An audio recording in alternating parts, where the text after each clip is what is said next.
வாரமாக பார்த்தீங்க அப்படின்னா சோசியல் மீடியா ஃபுல்லாக வந்து பார்த்தீங்க அப்படின்னா ஒரே முருகன் புகழாக தான் போயிட்டு இருக்குது. இந்த பக்கம் பார்த்தா முருகன் புகழ், இந்த பக்கம் பார்த்தா முருகன் புகழ். சரி, பின்னாடி திரும்பி பார்த்தோம் அப்படின்னு பார்த்தீங்கன்னா அங்கேயும் முருகன் புகழ். இப்படி முருகன் புகழாகவே ஓடிட்டு இருக்கு. சரி, என்னடா பிரச்சனை அப்படின்னு பார்த்தா வடமாநிலத்தில் ஒரு இயக்குனர் என்டிஆர் வச்சு ஒரு படம் எடுத்திருக்காரு. அந்த படத்தை அவர் படம் எடுத்துட்டு போட்டு அது நம்மளுக்கு பிரச்சனை கிடையாது. போகிற நீ ப்ரொமோட் பண்ணுற நீ ஒழுங்காக ப்ரொமோட் பண்ணணும்ல. முருகன் வந்து வடக்கில தான் பிறந்தார் அப்படின்னு சொல்லிட்டு ஒரு பதிவு போட்டு போயிட்டாரு. நம்ம பேரெல்லாம் காண்டாயிட்டானுங்க. காண்டாயி கமாண்டில் போயிட்டு கழுவி ஊற்றிருக்கானுங்க. ஏன்டா போட்டோம் பதிவு அப்படிங்கிற அளவுக்கு அந்த பதிவு போயிடுச்சுட்டாங்க.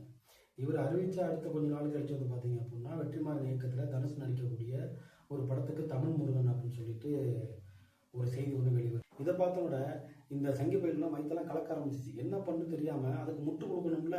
மண்டை வச்சு நல்லா முட்டு கூடு அண்டை கூடு அப்படிங்கிற அளவுக்கு நல்லா முட்டு கொடுக்குறானுங்க. இதுக்கு முட்டு கொடுக்குறதுக்கு முதல்ல ஒடியாந்தது யார் பார்த்தீங்க அப்படின்னா ரங்கராஜ் பாண்டே தான். அங்கேருந்து ஒடியாந்து வந்து திருமுருகாற்றுப்படையில் என்ன சொல்லியிருக்கு தெரியுமோ அப்படின்னு சொல்லி எல்லாம் பேச ஆரம்பிச்சிட்டாப்புல. அவங்க என்னதான் முட்டி போனாலும் இங்கே ஒன்றும் வேலை நடக்காதுங்கிறது தெரிஞ்சு போச்சு. இவங்களுக்கு ஏன் இந்த பதட்டம் பயம் எல்லாம் அப்படின்னு பார்த்தீங்க அப்படின்னா வெற்றிமாறன் கூடிய இந்த படம் வந்து தொடர் அறிவுமதி எழுதிய தமிழ் முருகன் அப்படிங்கிற புத்தகத்தோட அடிப்படையாக கொண்டது தான் இந்த கதை. முருகன் வந்து கடவுள் கிடையாது, அவர் வந்து ஒரு மன்னன், குறிஞ்சி நில மக்களுடைய தலைவன் அப்படின்னு சொல்லி அதை ஆணித்தரமாக பேசுது. இதே தான் ஐயா தோப்பா அவர்களும் வந்து சொல்லியிருக்காரு. முருகன் வந்து பார்த்தீங்க அப்படின்னா வடநாட்டிலேயோ இல்லை இமயமலையிலேயோ பிறக்கல, அவர் தமிழ்நாட்டில் பிறந்தாரு, இங்கே மன்னனாக வாழ்ந்தார், மக்களோட மக்களாக இருந்து வாழ்ந்த ஒரு அரசன் தான் வந்து முருகன் அப்படின்னு சொல்லி அதையும் வந்து ஆய்வுபூர்வமாக வந்து ஐயா தோப்பா அவர்கள் சொல்லியிருக்காரு. முருகன் எப்படி பிறந்தார் அப்படின்னு சொல்லிட்டு சிவனோட நெற்றியிலேருந்து நெருப்பு வந்து விழுந்து சரவண பொதிகையில் உள்ள தாமரை மேலே விழுந்து அதுலேருந்து வந்து அந்த முகங்கள் 6 முகங்கள் வந்து அந்த 6 முகத்தையும் வந்து 6 பெண்கள் எடுத்து வளர்த்து அதுக்கப்புறம் வந்தாங்க அப்படிங்கிற ஒரு கதை இருக்குல்ல. இது எல்லாமே வந்து பார்த்தீங்க அப்படின்னா வைதிக மதம் இருக்குல்ல, வைதிக மதம் நம்ம தெய்வங்களை வந்து தன் வசப்படுறதுக்காக பண்ணப்பட்ட கதைகள் தான். இது வந்து வெற்றிராஜா சொன்னாங்க புனை சுருட்டுகள் அப்படின்ட்டு. அந்த மாதிரியான புனை சுருட்டுகளை உள்ள துணிச்சு விட்டுருக்கானுங்க.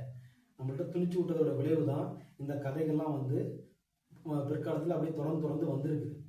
ஆனால் முருகனுங்கிறது வந்து முழுக்க அவர் வந்து தமிழ் தெய்வ மரபோட ஒரு அடையாளம் தான் முருகனுங்கிறது. அதனால தான் இவங்க வந்து கொதிக்கிறானுங்க.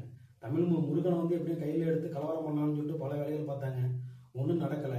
இதே மாதிரி ஒன்று போகும்போது எல்லாரும் எழுந்திரிச்சு பேச ஆரம்பிச்சதோட இப்போ இவங்களுக்கு என்ன பண்ணுன்னு தெரியல, முட்டு கொடுக்குறானுங்க. மண்டையை வச்சு முட்டு கொடுத்து எப்படியாவது சேர்க்கணும்னு சொல்லி முட்டு கொடுத்துட்ருக்காங்க.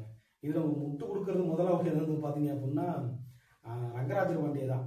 அவர் வந்து திருமுருகாற்றுப்படையில் உள்ள அந்த செய்திகளை எடுத்துகிட்டு வந்து திருமுருகாற்றுப்படையில் வந்து சொல்லப்பட்டிருக்கு அப்படின்னு சொல்லியிருக்கு. திருமுருகாற்றுப்படையில் வந்து முருகன் பிறப்பு சொல்லப்பட்டிருக்கு. அந்த அதுதான் வந்து பரமசிவம் அவர்கள் அதுக்கு விளக்கம் கொடுத்து அதை பேசினார். வந்து திருமுருகாற்றுப்படையில் வந்து பார்த்தீங்க அப்படின்னா பார்வதி பற்றி பேசியிருக்குது, கொற்றவை பற்றியும் பேசியிருக்குது. பார்வதியோட மகனாகவும் முருகனை பேசியிருக்கு, கொற்றவையோட மகனாகவும் முருகனை பேசியிருக்கு. இது இரண்டுமே பார்வதியும் சரி கொற்றவையும் சரி இரண்டுமே ஒன்று தான். சரிங்களா? பார்வதி தான் கொற்றவை வந்து வைதிக மதம் கைப்பற்றதுக்காக உருவாக்கப்பட்டதான் பார்வதியோட கதைகள். வந்து முருகனை வந்து தன்வசப்படுத்துறதுக்காக உருவாக்கப்பட்டதான் இந்த கதைகள். இதே மாதிரியான கதை ஒண்ணுதான் முருகனோட பிறப்புங்கிறது.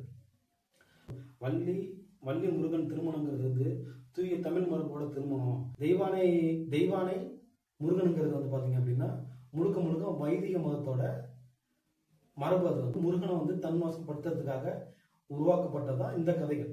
இதே மாதிரியான கதை ஒண்ணுதான் முருகனோட பிறப்புங்கிறது.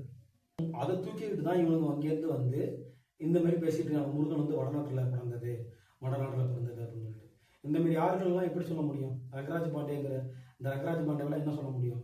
இந்த தற்கூறிகளுக்கு வந்து மிகப்பெரிய தற்கூறிகள் இருப்பாங்களே, அதாவது எப்படி சொல்லணும்னா இவங்க வந்து ட்ரிப்ளெக்ஸ் தற்கூறிகள். இந்த ஜனமா சானியா அந்த டிவி இருக்குல்ல, அந்த டிவில இருந்தெல்லாம் வந்து பேச ஆரம்பிச்சிட்டாங்க. இந்த அறிவுமதி யார் தெரியுமா, அறிவியல்ல தெரியுமா அப்படின்னு பேச ஆரம்பிச்சிட்டாங்க. அதெல்லாம் எங்களுக்கு தெரியும், உனக்கு மாதிரிலாம் ஒழுங்கா தெரியுமா அப்படிங்கிறத நம்ம கேட்குறோம். முருகன் கோயிலில் வந்து நீ சமஸ்கிருத மந்திரம் வந்து ஓதிக்கிட்டு இருக்குது, அதை வேணால் தட்டி கேட்டானா அதை வேணும் தட்டி கேட்க மாட்டானுங்க. திருமுருகாற்றுக்கு படைக்கு முன்னாடி வந்து பார்த்தீங்க அப்படின்னா தொல்காப்பியம் ஒன்று இருக்கு. அந்த தொல்காப்பியத்தில் முருகன் எங்கே பிறந்தார் அப்படிங்கிறத வந்து ரொம்ப அழகாக சொல்லியிருக்காங்க. இவங்களுக்கு பெரும்பாலும் முருகனை வச்சு கலவரம் பண்ணுறதுக்கு என்னென்ன வேலையோ அந்த வேலையை தான் பார்த்துட்டு இருக்கானுங்க. இப்படி அந்த வேலைக்காக அதை பண்ணிகிட்டு இருக்கானுங்க. வெற்றிமாறன் படம் எடுக்கணும்னு அறிவிச்சின உடனே ஓடி வந்துட்டானுங்க. கவர்மெண்ட்டுக்கு அந்த மாதிரி இருந்துட்டு இருக்கானுங்க. மக்களே உஷாராக இருந்துங்க.